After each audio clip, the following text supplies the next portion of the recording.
Hey guys, I just want to talk about grief for a minute. I've got just a few minutes and I've got to go in the store, taking a break from work real quick because it's kind of always on me.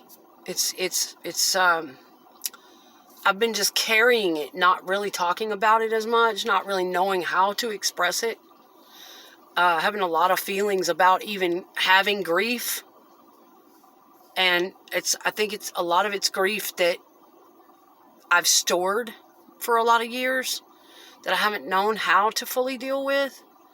I know there's a lot of stages of a grief process. I'm not a professional at that. I'm not an expert. I know there are several stages of the grief process. When you are grieving the loss of someone or something in your life that was there and now it isn't.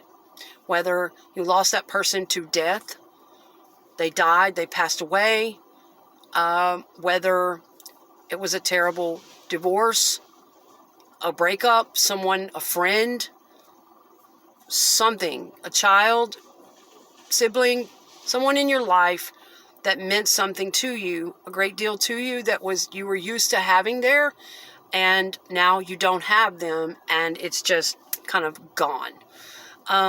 It's even worse when, of course, they pass away and leave this earth, and you know that they're not anywhere on this earth.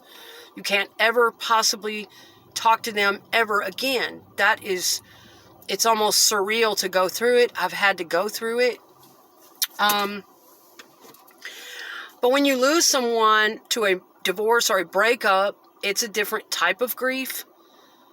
It depends on how you go apart, how you lose that person. And if they go, and it's a whole different ball game. If you two sit down and you decide to divorce, you decide to go your separate ways, maybe we need some time. If you wean off of each other, it just depends on the situation. If you're two healthy, emotionally mature people, then that's very possible to not hurt each other in the process of separating and to still remain friends so that it doesn't feel like this gaping wound, so that it doesn't feel like you're in the twilight zone. That can really put a person into shock, going completely ghost too fast from someone's life, okay?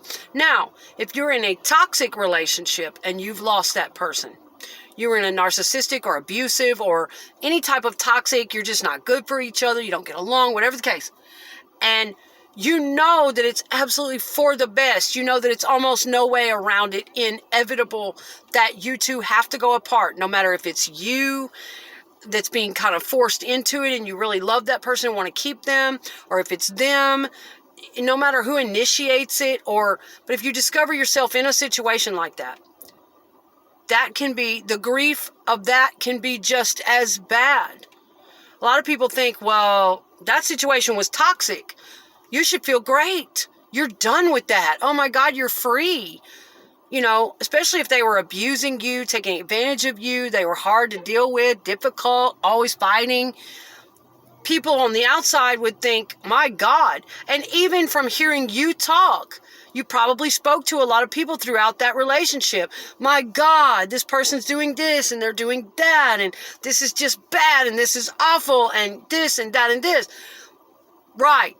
But they didn't get to hear the other parts. They didn't get to hear the deep love that you had for that individual. All they got to hear was you trying to cope and survive with the trauma of what you were going through the best way you knew how. A lot of people don't understand stuff like this, okay?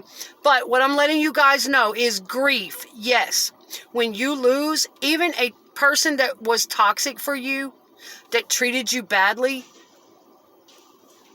the grief can be immense. It's just like grieving any other relationship, any death. It's almost like a death. When you lose someone you love, knowing they're still on this earth somewhere, but you don't know where, and you can't talk to them. It depends on how you went apart. So, I have a lot of thoughts on this stuff. I always think it's best to go your separate ways in a mature way, if you can do it that way. Most of the time, it's really toxic people that have a hard time breaking off of each other. If they find out they're not right for each other, they still keep sticking together like glue. They're trauma bonded. They have all kinds of codependencies. Most of the time, it's very toxic people that can't just sit down at an emotionally mature level and agree, listen, we need some time apart. Let's go our separate ways. Let's take a break. Let's do some other things and see if we can work this out. Let's remain good on good terms. That is a healthy and mature way to have a breakup. Not all couples can do that. And if you're in something toxic, if you're dealing with a narcissistic abuser or a very extreme addict, you're not going to get the emotional maturity that you deserve. You're not going to be able to work with them on an emotionally mature level. You're just not. It's going to hurt bad. And they, 9 times out of 10, are either going to sabotage you to leave them. They're going to treat you so badly throughout the whole time. And it's confusing because that's just who they are.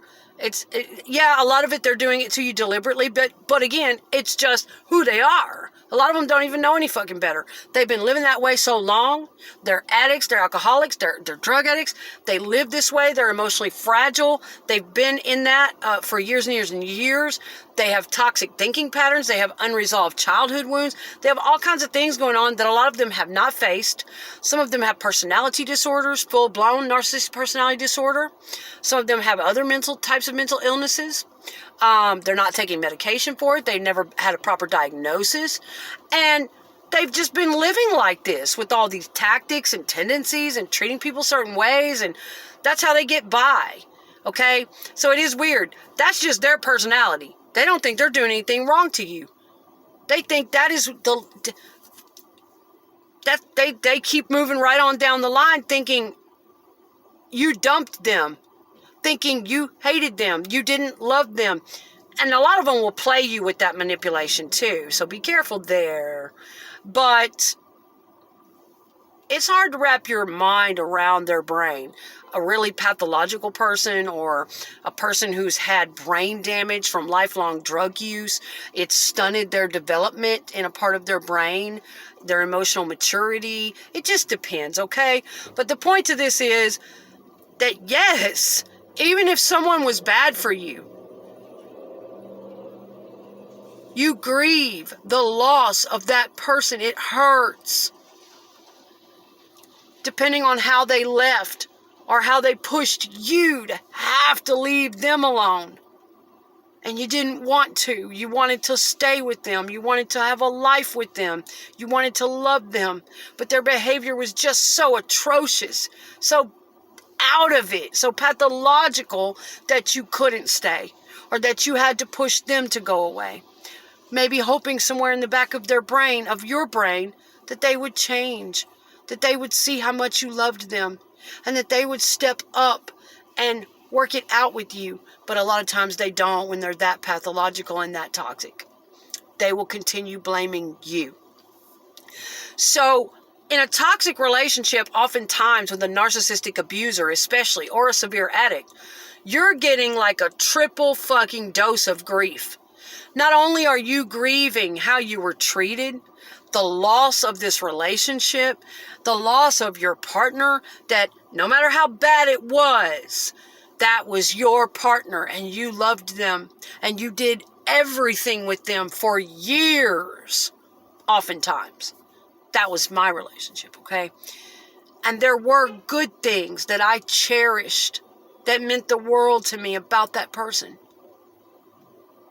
And so naturally, whatever happens, if you have to just, when you're in a narcissistic abuse situation, oftentimes you have to go ghost. You don't have a choice because every time they contact you, they aren't real. They're playing games. They're blame shifting. They're gaslighting.